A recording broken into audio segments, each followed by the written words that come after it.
بسم اللہ والحمد للہ والصلاة والسلام علی رسول اللہ اما بعد۔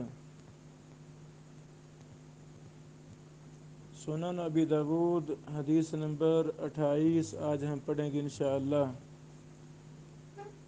امام ابو داود رحمہ اللہ فرماتے ہیں قال حدثنا احمد بن یونس قال حدثنا زہیر عن داود بن عبد اللہ عن حمید الحميري وهو ابن عبد الرحمن قال لقيت رجلا صاحب النبي صلى الله عليه وسلم كما صاحبه ابو هريرة رضي الله تعالى عنه قال نهى رسول الله صلى الله عليه وسلم أن يمتشط أحدنا كل يوم أو يبول في مغتسله۔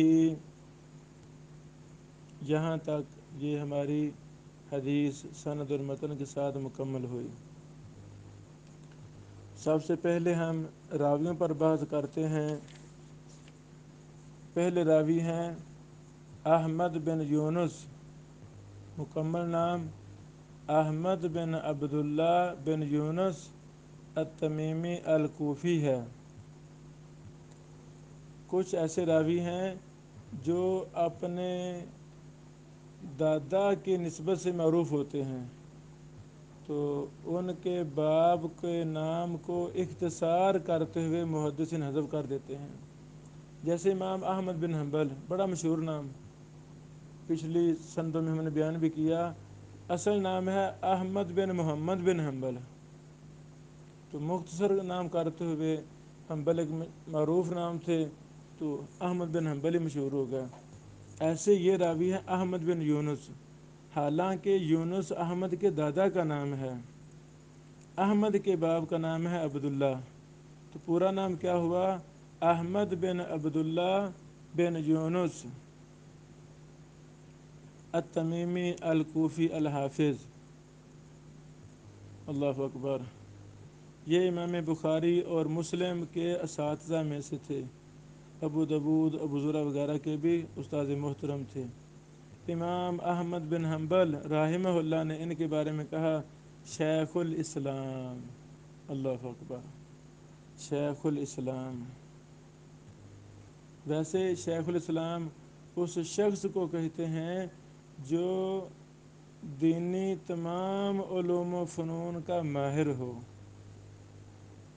قرآن کا ماہر، حدیث کا ماہر، پھر قرآن کے متعلق علوم کا ماہر، حدیث کے متعلق علوم کا ماہر، فرقے باطلہ کا ماہر، یعنی ہر فن میں جو بڑا ماہر ہو، ماہر ہی نہیں اس نے کام بھی کیے ہوں، تصنیفی کام، تدریسی کام، افراد تیار کیے ہوں، تو اس کو کہتے ہیں شیخ الاسلام۔ اللہ اکبر۔ امام احمد بن حنبل رحمہ اللہ نے کہا احمد بن یونس کے بارے میں شیخ الاسلام۔ امام ابو حاتم رازی نے کہا کان ثقۃ متقنا۔ اللہ اکبر۔ آپ 227 ہجری میں فوت ہوئے۔ اگلے راوی ہیں زہیر، مکمل نام زہیر بن معاویہ ابو خیثمہ الکوفی، بہت بڑے ائمہ محدثین میں سے ایک تھے۔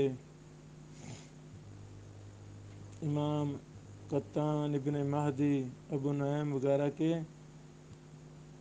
اللہ اکبر، یہ سارے ان کے شاگرد تھے۔ شعیب بن حرب نے کہا زہیر احفظ من 20 مثل شعبہ۔ زہیر تو 20 روایت حدیث سے بھی زیادہ حافظ ہیں، شعبہ وغیرہ جیسے 20 سے بھی زیادہ یہ حافظ ہیں، زیادہ درجہ رکھتے ہیں حفظ میں۔ امام ابو زرع نے کہا یہ ثقہ ہیں، ثقۃ الا انہ سمع من ابی اسحاق بعد الاختلاط، یہ ثقہ ہیں لیکن انہوں نے ابو اسحاق سے ان کے اختلاط کے بعد سنا۔ اختلاط کا مطلب حافظہ خراب ہونا، یہ مستقل فن ہے۔ امام ابن القیال رحمہ اللہ اس پر مستقل کتاب لکھی ہے الکواکب النیرات کے نام سے۔ زمانہ طالب علمی میں مجھے اللہ تعالیٰ نے توفیق دی، میں نے اس کتاب کو پڑھا، اچھی طرح بارہا پڑھا، پھر اس کا خلاصہ لکھا، پھر اس میں بڑے زیادہ اضافے کیے دیگر اہم محدثین کی کتابوں سے، کہ اس راوی سے اختلاط سے پہلے کس کس نے سنا ہے اور اختلاط کے بعد کس کس نے سنا ہے۔ یہ کتاب ابھی تک شائع نہیں کی، اللہ زندگی دے پھر ہم اس کو شائع کریں گے۔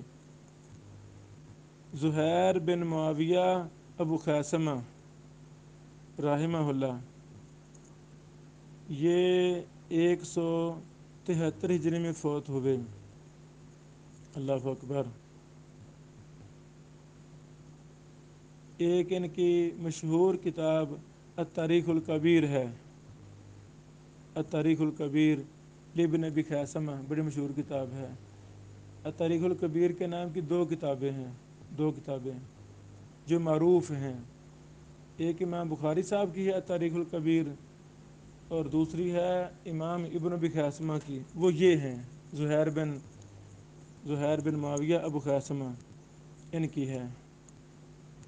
تو الحمدللہ التاریخ الکبیر امام بخاری پر بھی کام جاری ہے، جو ہمارا منصوبہ ہے الجامع لتواریخ البخاری کے نام سے، اس میں امام بخاری صاحب کی تاریخوں کو، ضعفاء کو، اور بھی منتشر جو کتب جرح والتعدیل میں اقوال ہیں ان کو اکٹھا کر رہے ہیں، اکٹھا کر دیا گیا ہے۔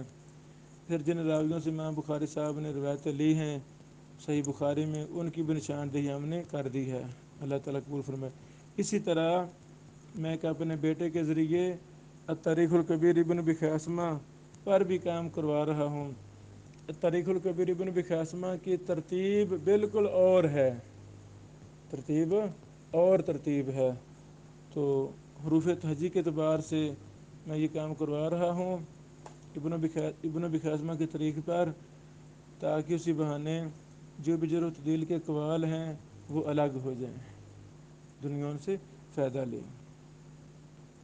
اس طرح کے کاموں کی ہمیں بھی دلچسپی ہونی چاہیے، ایسے چھوٹے چھوٹے کام کرتے کرتے اللہ تعالیٰ سینہ کھول دیتا ہے، اسی بہانے کوئی بڑا کام اللہ تعالیٰ لے لیتا ہے، شاید اسی بہانے اللہ تعالیٰ ہمیں معاف کر دے کہ تو میں نے پوری زندگی اپنا اوڑھنا بچھونا قرآن و حدیث کو ہی بنایا رکھا۔ بہرحال زہیر بن ابی معاویہ ابو خیثمہ یہ بہت بڑے جلیل القدر اہم محدثین میں سے تھے۔ آپ 173 ہجری میں فوت ہوئے۔ اگلے راوی ہیں داؤد بن عبداللہ ابو العلا الکوفی، مکمل نام ہے، ان کو امام محمد رحمہ اللہ نے ثقہ کہا ہے، ابن معین نے بھی ثقہ کہا ہے۔ ابن معین کی ایک روایت میں ہے، دوری کہتے ہیں کہ ابن معین نے کہا لیسا بشیء۔ اگلے راوی ہیں حمید الحمیری، پورا نام حمید بن عبد الرحمن الحمیری البصری الفقیہ ہے، سیدنا ابو ہریرہ رضی اللہ تعالیٰ عنہ کے شاگردوں میں سے تھے۔ امام مجلی نے ان کو ثقہ کہا ہے، ابن سیرین نے کہا هو افقہ اہل البصرہ، وہ بصرہ والوں میں سے سب سے زیادہ بڑے فقیہ ہیں۔ یہ کہتے ہیں حمید الحمیری ابو ہریرہ کے شاگرد کہتے ہیں لقیت رجلا صاحب النبی صلی اللہ علیہ وسلم، میں ایک ایسے شخص کو ملا جو نبی پاک علیہ السلام کے صحابہ میں سے تھے۔ یہ محدثین کا یہ اصول ہے کتب علوم جس میں لکھا ہوا ہے کہ جب آ جائے نا سند میں صاحب النبی تو مطلب وہ صحابی ہے، صحابہ کی جہالت کوئی نقصان نہیں دیتی، مضر نہیں ہے، یہ صرف خاص ہے صحابہ کے ساتھ، کہ صحابہ کرام کی جہالت پتہ نہیں ہمیں کون تھے، تابعین نے کہہ دیا نا میں ایسے شخص کو ملا ہوں جس نے نبی پاک علیہ السلام کی صحبت اختیار کی ہے، تو ہم اس کو اس جہالت کو نقصان دہ سمجھتے نہیں، یہ مضر نہیں ہے بلکہ یہ لی جائے گی، یہ لی جائے گی، یعنی یہ واقعتاً صحابی تھے۔ اللہ اکبر، کیونکہ صحابہ سارے کے سارے عادل ہیں، صحابہ سارے کے سارے عادل ہیں، اللہ تعالیٰ نے صحابہ کرام کا تزکیہ کر دیا ہے، بات ختم ہوئی۔ جرا صحابہ پر لگانا ہی کفر ہے، جرا لگتی نہیں، صحابہ کی تعدیل ہی تعدیل ہے۔ اللہ اکبر، یعنی جرا کے سارے اصول باطل ثابت ہو جاتے ہیں صحابہ کرام پر۔ اللہ اکبر، کیونکہ صحابہ کرام وہ شخصیات ہیں، وہ قرآنی شخصیات ہیں جن کی تعدیل اللہ تعالیٰ نے بیان کر دی ہے۔ انبیاء علیہم السلام، رسول علیہم السلام، ان کی تعدیل اللہ تعالیٰ نے بیان کر دی ہے۔ انبیاء، رسول، صحابہ کرام، ان پر جرا لگتی نہیں، یہ تعدیل ہی تعدیل ہے۔ ادارہ علوم مصریہ سے ایک مستقل رسالہ چھپا تھا صحابہ کی عدالت پر، الصحابۃ کلھم عدول، تو یہ بڑا اچھا وہ رسالہ ہے، بڑا پرانا چھپا ہے، مطالعہ میں رہا کی چرچا میں۔ اس طرح اور بھی محدثین کی کتابیں بری ہوئی ہیں اس مسئلہ پر کہ صحابہ کرام پر جرا لگتی نہیں۔ ہاں، جن سے اللہ ناراض ہوتا ہے، ذہن نہیں، جب اللہ تعالیٰ ناراض ہو جاتا ہے کسی سے، اس کا منہج، اس کا فہم و فراست وہ صراط مستقیم سے ہٹ جاتا ہے۔ تو صحابہ کرام پر جو لوگ ایسے بکواس کرتے رہتے ہیں، یہ دنیا میں بھی ان پر لعنتیں پھٹکاریں پڑ رہی ہیں، اور روز قیامت بھی ان پر لعنتیں پڑیں گی۔ ہمیں صحابہ کی محبت اپنے سینوں میں بٹھانی ہے، نسلوں کو یہ نصیحتیں کرنی ہیں کہ صحابہ کے بارے میں کوئی بات ذہن میں رکھنی نہیں۔ الحمدللہ۔ کما صاحبہ ابو ہریرہ، یعنی یہ حمید الحمیری کہتے ہیں، میں جس شخص کو ملا، اس شخص کو ملا جو نبی پاک کے ساتھی تھے، صحابہ تھے، جیسے آپ علیہ السلام کے ابو ہریرہ صحابی تھے۔ سبحان اللہ، ابو ہریرہ مشہور ہیں، صحابی ہیں، تو یہ صحابی ہونے میں وہ مثال دے رہے ہیں کہ کوئی شک و شبہ مجھے نہیں ہے۔ جیسے ابو ہریرہ میرے استاد تھے، ابو ہریرہ نبی پاک کے شاگرد ہیں، تو جس بندے سے میں ملا ہوں وہ بھی نبی پاک کے شاگرد ہیں، جیسے ابو ہریرہ شاگرد ہیں۔ سبحان اللہ، یعنی اپنی بات میں پختگی لانے کے لیے وہ سیدنا ابو ہریرہ کا نام اور مثال دے رہے ہیں۔ اللہ اکبر۔ سنن نسائی کی روایت میں ہے 4 سنین، یعنی وہ جس صحابی کا نام نہیں لیا گیا، انہوں نے نبی پاک علیہ السلام کی 4 سال صحبت اختیار کی ہے، یہ نسائی کی روایت میں اضافہ ہے۔ تو جب ہم طرق جمع کریں گے، متون جمع کرتے ہیں نا، اس میں بڑے زیادہ فوائد ہمیں ملتے ہیں۔ یہ تھی سند پر بحث۔ حدیث کا ترجمہ، نبی پاک علیہ الصلوۃ والسلام نے منع کیا ان یمتاشط احدنا، کہ ہم میں سے کوئی ایک کنگھی کرے، یمتاشطہ کنگھی کرنا، کل یوم، ہر دن۔ اللہ اکبر، یعنی روزانہ کنگھی کرنے سے نبی پاک علیہ السلام نے منع کیا ہے، روزانہ کنگھی کرنے، اس میں مرد بھی شامل ہیں، عورتیں بھی شامل ہیں، تو نبی پاک نے منع کیا ہے، بس منع ہے، بات ختم ہوئی۔ تو ہمیں روزانہ کنگھی نہیں کرنی چاہیے، ایک دن چھوڑ کر ایک دن ہمیں کنگھی کرنی چاہیے۔ آج کنگھی کی ہے بالوں میں تو کل نہیں کرنی چاہیے۔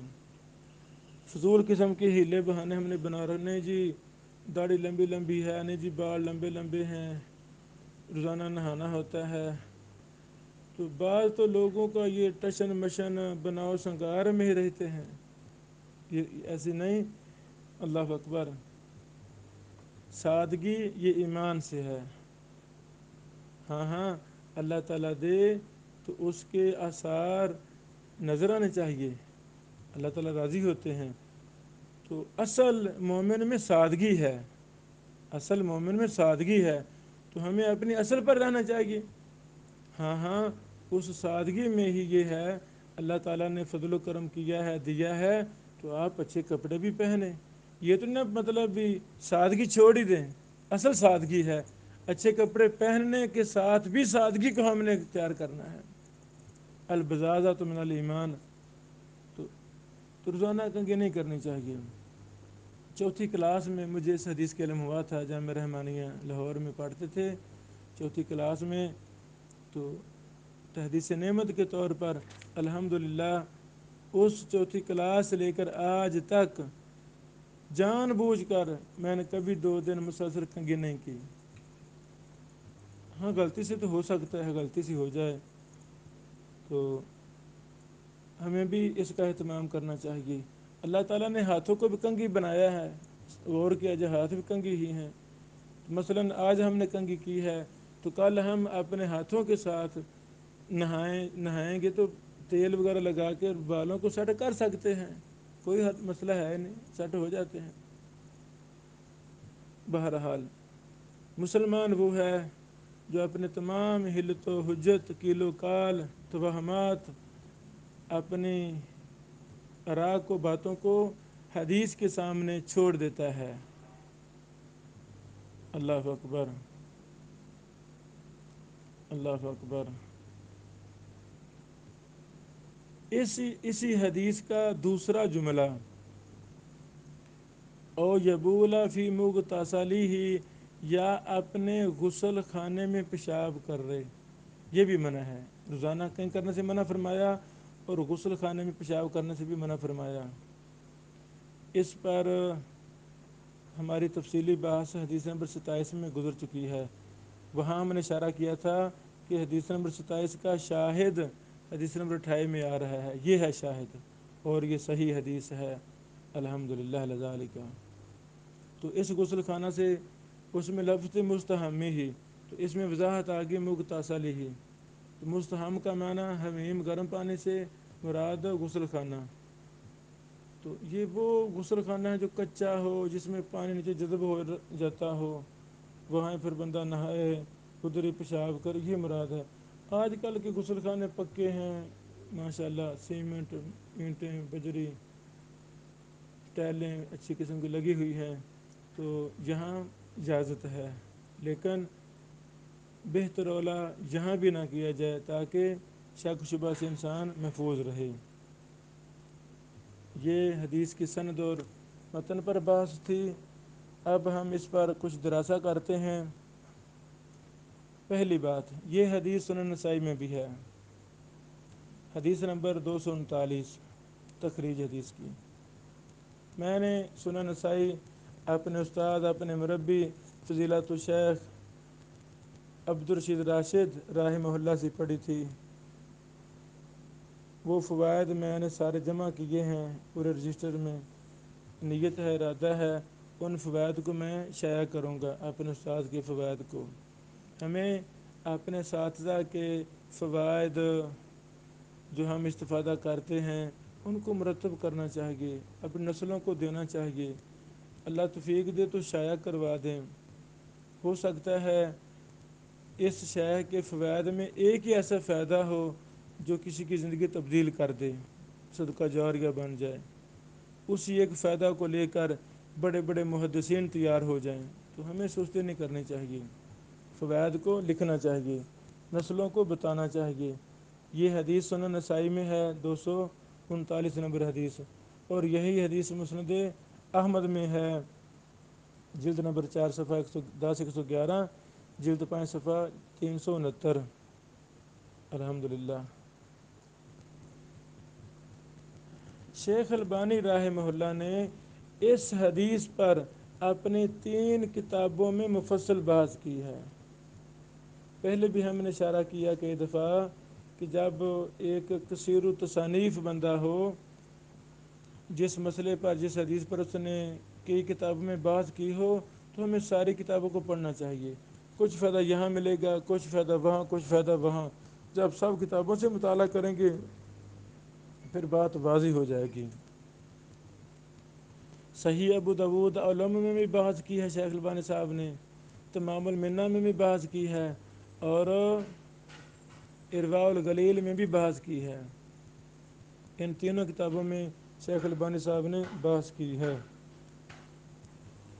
شیخ البانی رحمہ اللہ کی مفصل 5 کتابیں ہیں جن میں مفصل تخریج و تحقیق کی ہے: سلسلہ صحیحہ، سلسلہ ضعیفہ، ارواء الغلیل، یہ 3 کتابیں.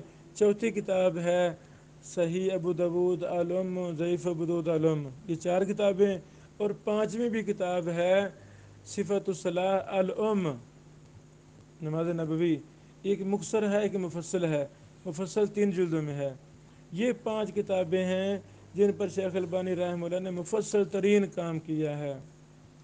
تو کوئی نوجوان بہن بھائی کھڑا ہو، وہ ان 5 کتابوں کو فقہی ترتیب سے اکٹھا کر دیں.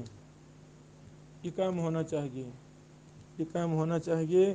کوئی بہن بھائی کھڑا ہو، وہ شیخ البانی رحمہ اللہ کی صحیحہ، ضعیفہ، ارواء الغلیل، ابو داود الام اور صفۃ الصلاۃ الام، ان 5 کتابوں کو فقہی ترتیب سے اکٹھا کر دیں مفصل تخریج تحقیق کے ساتھ. فائدہ کیا ہوگا؟ یہ مفصل شیخ صاحب کے کام سارے ایک ہی ترتیب کے ساتھ آ جائیں گے. ابھی تک یہ کام نہیں ہوا، یہ کام ہونا چاہیے. صحیح ابو داود الام میں شیخ البانی صاحب نے کہا اسنادہ صحیح، اس کی سند صحیح ہے. اسی طرح اس کو امام نبوی، امام ابن حجر، امام عراقی نے بھی اس کو صحیح کہا ہے. الحمدللہ. پھر شیخ صاحب فرماتے ہیں یہ سند صحیح ہے، اس کے راوی سارے بخاری مسلم کے راوی ہیں. یعنی اللہ تعالیٰ نے بخاری مسلم کو ایک بہت بڑی اتھارٹی عطا فرما دی ہے کہ بخاری مسلم کے اندر راویوں کو بھی ایک درجہ ہے کہ یہ جی بخاری مسلم کے راوی ہیں. کیا کمال، بڑی بات ہے. ماں سوائے داؤد بن عبداللہ الاودی کے، ہاں، داؤد بن عبداللہ الاودی کی روایت بخاری مسلم میں نہیں ہے، لیکن یہ وہ ثقۃ باتفاق النقاد، ناقدین و محدثین کا اتفاق ہے یہ ثقہ راوی ہیں. الحمدللہ. واضح ہو گیا. اسی حدیث کا تتمہ وہ ابو داود کی حدیث نمبر 74 جو شیخ البانی صاحب رحمہ اللہ کی نمبرنگ ہے 74 میں بھی آئے گی. اللہ اکبر. امام بہقی رحمہ اللہ نے اس روایت کے بارے میں کہا، اسی روایت کے بارے میں کہاں؟ سنن کبریٰ بہقی میں. سنن کبریٰ بہقی حدیث کا بہت بڑا ماخذ ہے. حدیث سمجھنے کے لیے سنن کبریٰ بہقی کا پڑھنا فرض ہے، ضروری ہے. اللہ کرے ہم صحیح سنن کبریٰ بہقی کو پڑھیں. بڑی کمال کتاب ہے، بڑی کمال کتاب ہے. اس کے منہج پر بھی، یعنی امام بہقی صاحب کی سنن کبریٰ بہقی بھی کچھ عرصہ میں نے پڑھائی ہے اپنے جامعہ میں ابن حنبل میں. اس کے منہج کو واضح کرنے کے لیے وہ ہمارے لیکچر بھی یوٹیوب پر ہیں، وہاں سرچ کریں مل جائیں گے. امام بہقی ایک بڑے عظیم الشان محدث تھے. پھر اللہ نے مجھے توفیق دی، میں نے امام بہقی کی تمام کتابوں کے منہج پر دراسہ کیا ہے. یہ مجھے یاد پڑتا ہے محدث رسالہ لاہور والا، اس میں یہ چھپا ہے میرا یہ سارا مضمون. واللہ اعلم. میں نے ان کو بھیج دیا تھا، پتہ نہ کچھ ہے ہوا ہے کہیں، پرانی بات ہے 5-6 سال پرانی. بہرحال امام بہقی وہ محدث ہیں جنہوں نے حدیث پر سب سے زیادہ کتابیں لکھی. 30 کے قریب کتابیں امام بہقی صاحب کی حدیث پر ہی، 30 کے قریب. بہق، اللہ اکبر، اللہ اکبر. بہق ایران میں ہے، آج بھی ہے. اب اس کا نام کو بدل دیا گیا ہے بہق کا. یہ یعنی نیشا پور سے تقریباً 100 کلومیٹر دور ہے، بستی ہے بہق، جہاں امام بہقی صاحب رہے ساری زندگی. ان کے حالات پڑھنے والے ہیں تو یہ آپ بہن بھائی سارے امام بہقی کے حالات پڑھیں، ان کا دراسہ کریں، ایمان تازہ ہو جائے گا. امام بہقی صاحب نے سنن کبریٰ بہقی جلد 1 صفحہ نمبر 190 میں اس کو ذکر کیا اس روایت کو، اور آخر میں حکم لگایا. وقال البہقی، کیا کہا؟ رواتہ ثقات، اس کے راوی ثقہ ہیں. الا ان حمیدا لم یسمی صحابی الذی حدثہ، لیکن حمید نے اس صحابی کا نام نہیں لیا جس اس کو بیان کیا. فہو بمعنی المرسل، یہ مرسل کے معنی میں ہے. امام بہقی صاحب نے کہا یہ مرسل کے معنی میں ہے. امام البانی رحمہ اللہ فرماتے ہیں وَتَعَقَّبَهُ ابن ترکمانی، علامہ ابن ترکمانی رحمہ اللہ نے اس کا تعاقب کیا ہے. فَأَصَابَ، ابن ترکمانی نے درست کی کہا ہے. فَأَصَابَ درست کی پہنچے ہیں، یعنی امام بہقی کا اس روایت کو مرسل کہنا درست نہیں ہے. ابن ترکمانی نے تعاقب جو کیا ہے یہ بات درست ہے. حیث قال، جو انہوں نے کہا ابن ترکمانی نے، قد قدمنا ان ھذا لیس بمرسل، پیچھے ہم بات کر چکے ہیں کہ یہ مرسل نہیں ہے، بل هو متصل، یہ متصل ہے. لأن صحابہ، کیونکہ صحابہ کلہم عدول، سارے کے سارے عادل ہیں. فلا تضرهم الجہالہ، ان کو جہالت نقصان نہیں دیتی. یہی محدثین کا متفقہ قاعدہ اور قانون ہے کہ صحابی کا جہالت مجہول ہونا یہ کوئی نقصان دیتا نہیں. چونکہ مجہول یہ بھی مسئلہ جرح کا ہے، تو پہلے ہم نے جملہ بول دیا تھا کہ جرح صحابہ پر لگتی نہیں. جرح کے سارے اصول باطل ہو جاتے ہیں جب سامنے صحابی کا نام آ جائے. اللہ اکبر، اللہ اکبر. شیخ البانی فرماتے ہیں یہی وجہ ہے کہ امام نووی نے المجموع میں جلد نمبر 2 صفحہ 91، امام راقی نے تقریب میں جلد 2 صفحہ 40، ابن حجر نے بلوغ المرام جلد 1 صفحہ نمبر 22 میں کہا ہے، یعنی بلوغ المرام یہ کوئی شرح والا نسخہ ہے. وَإِسْنَادُهُ صحیح، اس کی سند صحیح ہے. سب کہہ رہے ہیں صحیح ہے تو صحیح ہے. ابن حجر صاحب نے فتح الباری میں کہا ہے رجالہ ثقات، اس کے رب سکہ ہیں. لم اقف لمن علّہ علی حجۃ قویہ، اور مجھے نہیں پتہ چلا جس نے اس کو معلول قرار دیا ہے اس کے پاس کوئی مضبوط دلیل ہو. مجھے پتہ چلا نہیں، یعنی جس نے اس کو معلول کہا ہے اس کے پاس کوئی دلیل کبھی ہے ہی نہیں. اللہ اکبر. وَذَعَبَ الْبَيْهَقِي أَنَّهُ فِي مَعْنَى الْمُرْسَلِ مَرْدُودًا، اور بہقی کا جو دعویٰ ہے کہ یہ مرسل کے معنی میں ہے یہ مردود ہے. لِأَنَّ إِبْهَامَ الصَّحَابِ لَا يَضُرُّ، کیونکہ صحابی کا مبہم ہونا وہ نقصان دیتا ہے نہیں. وقد صرح تابعی بینہ لقیہ، تابعی حمید الحمیری وضاحت کر رہے ہیں کہ وہ ان کو ملے ہیں. بات ختم ہوئی. یہاں ایک اور بات، ودعوی ابن حزم کا دعویٰ ان داؤد راوی ان حمید بن عبد الرحمن، کہ داؤد جو حمید سے بیان کر رہے ہیں یہ داؤد ابن یزید الاودی ہیں اور وہ ضعیف ہیں. ابن حزم نے کہا ہے کہ یہ داؤد الاودی صاحب یہ ضعیف ہیں. تو امام ابن حجر فرماتے ہیں مردودہ، یہ دعویٰ بھی مردود ہے کیونکہ ابن عبداللہ اودی یہ ثقہ ہیں، یہ ثقہ ہیں. اس نے وضاحت کی ہے اپنے باپ کے نام کی. ابو داؤد وقد صرح باسم ابیہ ابو داؤد والحدیث ساقط علیہ المنذری، امام منذری صاحب نے اس حدیث پر خاموشی اختیار کی ہے ترغیب و ترہیب حدیث نمبر 26 میں. اس حدیث کا ایک شاہد بھی ہے، یعنی یہ جو 28 نمبر حدیث ہے اس کا ایک شاہد بھی ہے. شیخ البانی صاحب فرماتے ہیں میں نے اس کی تخریج الصحیحہ میں کر دی ہے. حدیث نمبر الصحیحہ کی 2516 ہے. اللہ اکبر، اللہ اکبر، اللہ اکبر. یہ وہ بات تھی جو شیخ البانی صاحب رحمہ اللہ نے صحیح ابو داؤد علم میں کی ہے.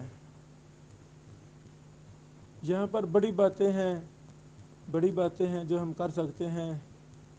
اشارتاً کہنا چاہتا ہوں یہ جو علماء حدیث ہوتے ہیں، خدام حدیث ہوتے ہیں، اللہ تعالیٰ نے ان کو بڑا اچھا دل و دماغ دیا ہوتا ہے. تو ہمارے دلوں میں ان محدثین سے محبت ہونی چاہیے. وہ کوئی بھی محدث ہو، تعصب نے ہمارا بیڑا غرق کر دیا ہے. تعصب مذہبی نے، یہ ہمارے اندر نہیں ہونا چاہیے. تعصب ہو قرآن و سنت کی محبت کے ساتھ. ہماری محبتیں، ہماری دشمنیاں وہ قرآن و سنت ہمارا معیار ہونا چاہیے۔ تو اب شیخ البانی صاحب ابن ترکمانی صاحب کی درست بات کی تائید کر رہے ہیں، جہاں کہیں ابن ترکمانی صاحب سے کمی ہوئی ہے وہاں شیخ البانی رد بھی کرتے ہیں۔ تو میں دلیل کی بنیاد پر اختلاف کر سکتے ہیں، ہر کسی سے کوئی مسئلہ نہیں ہے۔